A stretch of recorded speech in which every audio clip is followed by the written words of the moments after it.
We will continue our next topic of chapter 3 nationalism in India। हमने role tact के बारे में पढ़ लिया था। अब रोल टैक्ट के अगेंस्ट में महात्मा गांधी ने आंदोलन शुरू किया था। अब साथ के साथ उसने खिलाफत आंदोलन भी शुरू किया था।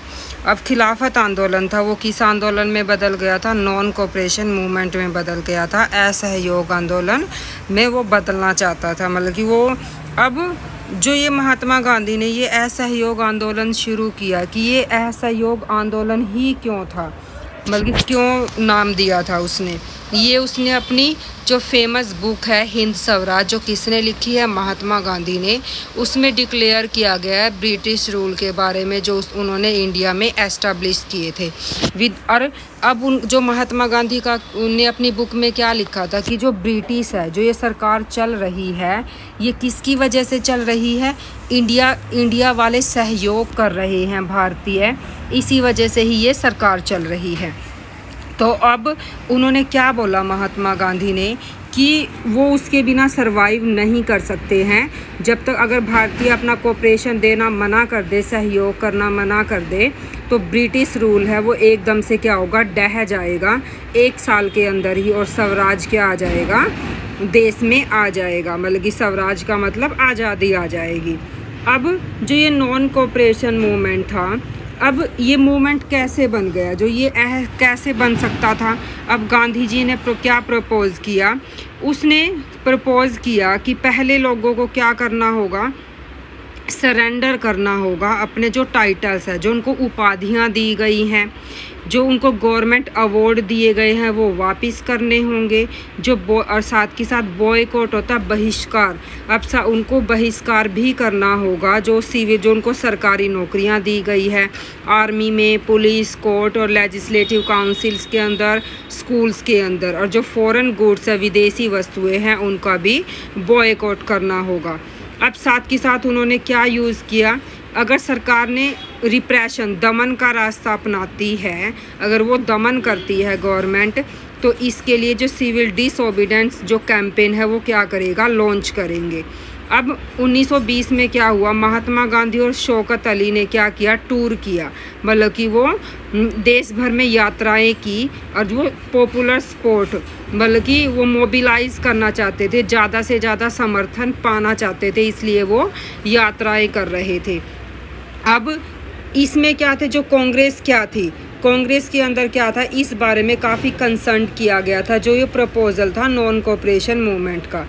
अब वो लोग अनिच्छुक थे बॉयकॉट करने के, वो हिचकिचा रहे थे बहिष्कार करने से जो काउंसिल इलेक्शन थे। अब उन्हें क्या भय था कि अगर वो इसे मना कर देंगे तो क्या होगा? जो लोग क्या हो सकते हैं? हिंसा कर सकते हैं, आंदोलन में हिंसा आ सकती है। ये 1920 में उन्होंने सोचा था कि अगर वो इलेक्शन में इस तरह से करेंगे, बहिष्कार करेंगे, तो क्या होगा? हिंसा आ जाएगी, लोग भड़क जाएंगे। अब कुछ ही महीनों के बाद सितंबर और दिसंबर में इसमें क्या हुआ? कांग्रेस के बीच में टसल मतलब कि खींचातानी, मतलब कि काफ़ी खींचातानी चलती रही। अब कुछ टाइम के लिए उसे क्या लगा कि जो समर्थक है, जो उसके फॉलोअर्स है, सपोर्टर्स हैं, और साथ की ओपोनेंट्स हैं, जो उसके विरोधी है, उनके बीच में सहमति नहीं बन पाएगी, बल्कि बनी नहीं पा रही थी। इसलिए जो कांग्रेस का सेशन हुआ नागपुर में, पहले 1920 में सितंबर में कलकत्ता में हुआ था, जब वो रोल टैक्ट के बाद में हुआ था, और दोबारा से कांग्रेस का सेशन हुआ 1920 में ही दिसंबर में। ये कब हुआ? हमारा नागपुर में हुआ। और ये हम मैप में भी फिल करेंगे, इसलिए आप इसको अंडरलाइन करोगे। ये नागपुर में हुआ, और जो ये नागपुर में अधिवेशन हुआ, इसमें क्या किया गया? एक समझौता किया गया, और जिस पे क्या किया गया? जो नॉन कोऑपरेशन प्रोग्राम था उस पर क्या लगा दी? सहमति की मोहर लगा दी थी, मतलब कि अडॉप्ट कर लिया था असहयोग जो कार्यक्रम था। अब ये मूवमेंट कैसे आगे बढ़ा? किन किन लोगों ने इसमें हिस्सा लिया, और जो सोशल ग्रुप्स थे उन्होंने इसमें किस तरह से समझा?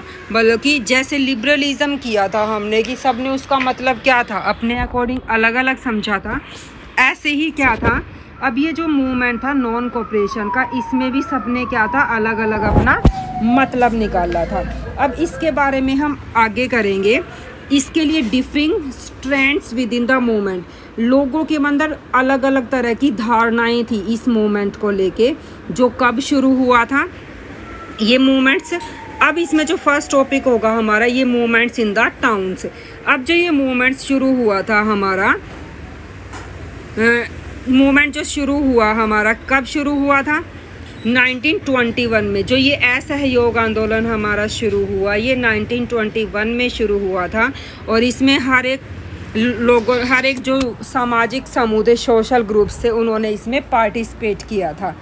अब इसमें सबसे ज़्यादा, और ये मूवमेंट टाउन्स में जब हुआ इसमें सबसे ज़्यादा जो पार्टिसिपेशन था वो किसका, टाउन्स में मिडिल क्लास लोगों का था। अब इसमें क्या हुआ, जो मिडिल क्लास में लोग थे जैसे जो टीचर्स थे, स्कूल और कॉलेज के जो स्टूडेंट्स थे, हेड मास्टर्स थे, जो वकील थे, इन्होंने सब ने क्या कर दिए, अपने रिज़ाइन लेटर दे दिए। जो लॉयर्स थे, वकील थे, उन्होंने क्या करना, जो केस थे वो लीगल प्रैक्टिस करते थे उन्होंने वो करने से मना कर दी। साथ ही साथ जो इसमें कौन शामिल नहीं था, जो मद्रास में जो क्या थी, गैर ब्राह्मणों की क्या थी, इसके अंदर पार्टी बनाई गई थी, जस्टिस पार्टी थी, वो इसमें शामिल नहीं होना चाहती थी। और इसलिए ये मद्रास में नहीं चला था क्योंकि वो क्या चाहते थे कि जो ब्राह्मण अपने आप को सबसे ऊपर समझते थे, इसलिए उन्होंने क्या किया था, चुनाव में क्या किया जाएगा, इसका बहिष्कार नहीं किया, मतलब कि वो इसमें शामिल ही नहीं हुए थे, जो मद्रास प्रोविंसी से, जो मद्रास का हिस्सा था। अब साथ के साथ जो इसका इफ़ेक्ट क्या हुआ नॉन कोऑपरेशन मूवमेंट का, इकोनॉमिक लेवल पे भी क्या था, इसका ज़्यादा इफ़ेक्ट पड़ा। वो कैसे पड़ा, फॉरेन गुड्स का क्या कर दिया गया, बॉयकॉट कर दिया गया, बहिष्कार किया गया। लिक्विड जो शॉप्स थी पिकेटेड का मतलब दुकानों को बंद कर दी गई। जो फॉरेन क्लॉथ थे उनको जला दिया गया, मतलब कि ह्यूज बॉनफायर्स, मतलब कि जैसे होली जलाते हैं इस तरह से उनको जला दिया गया। जो इंपोर्ट किया जा रहा था फॉरेन क्लॉथ्स का वो हाफ्ड, मतलब कि वो लगभग आधा रह गया था 1921 और 22 के बीच में। और साथ के साथ कितना ड्रॉप हो गया था, 102 करोड़ से 757 करोड़ तक वो नीचे तक चला गया था। अब जो मर्चेंट्स थे और ट्रेडर्स थे उन्होंने भी मना कर दिया विदेशों से पैसा लेने के लिए और फॉरेन गुड्स को लाने से, क्योंकि बॉयकॉट हो रहा था, लोग खरीद ही नहीं रहे थे कपड़ा। तो इसकी वजह से अब उन्होंने क्या छोड़ा, महात्मा गांधी ने क्या बोला कि वो क्या करेंगे, भारतीय जो मिलों में कपड़ा बन रहा है, जो भारतीय क्या होंगे, जो इंडियन क्लॉथ्स ही डालेंगे, जो बाहर से आ रहा है उस तरह के कपड़े नहीं डालेंगे। इस तरह से जो इंडियन टेक्सटाइल थी, जो कपड़े की मिल थी, जो हैंडलूम से, वो क्या हो गए थे, ज़्यादा बढ़ गए थे। अब ये मूवमेंट था धीरे धीरे क्या हो गया, सिटी में ग्रेजुअली धीरे धीरे धीमा पड़ने लगा। क्यों पड़ने लगा, क्योंकि गांधी जी किस में थे, खादी में बिलीव करते थे कि खादी क्लॉथ में, लेकिन जो खादी का कपड़ा था वो काफ़ी महंगा पड़ता था। और उसके लिए क्या था, और वो किससे महंगा था, जो ये फॉरेन गुड्स था उससे काफ़ी महंगा था ख़रीदने में। अब जो जिनके पास फाइनेंशियली क्या थे, स्ट्रॉन्ग थे, वो तो ख़रीद के पहन सकते थे, लेकिन जो गरीब थे वो इसको पहन ही नहीं सकते थे। इसलिए ज़्यादा दिनों तक क्या हुआ, इसको वो बॉयकॉट नहीं कर पाए। अब ब्रिटिश जो इंस्टीट्यूशंस थे उनके लिए प्रॉब्लम्स हो गई थी, लेकिन उन्होंने भी क्या किया, अब ये मूवमेंट क्या था, सक्सेसफुल तो हो रहा था, लेकिन जो इंडियन इंस्टीट्यूट थे वो सेटअप भी हो रहे थे, अब उनको भी सेटअप करना ज़रूरी था। लेकिन साथ के साथ क्या हुआ, धीरे धीरे ब्रिटिश के जो सामान था वो यूज़ करना शुरू हो गया, मतलब कि उन्होंने जो बॉयकॉट किया था उन्होंने अब दोबारा से यूज़ करना शुरू कर दिया। अब ऐसे ही जो स्टूडेंट्स थे और टीचर्स थे वो भी दोबारा से स्कूलों में जाना शुरू कर दिया। लॉयर्स ने भी अपनी जो टीचिंग प्रैक्टिस थी वो दोबारा से शुरू कर दी, और गवर्नमेंट कोर्ट्स के अंदर मतलब कि दोबारा से ये सब कुछ शुरू हो गया था। ये इसका इफ़ेक्ट था शहरों में। अब जो नेक्स्ट हमारा होगा वो होगा इसका रूरल एरियाज़ में इसका क्या इफ़ेक्ट पड़ा था, वो हम नेक्स्ट टॉपिक में कंटिन्यू करेंगे।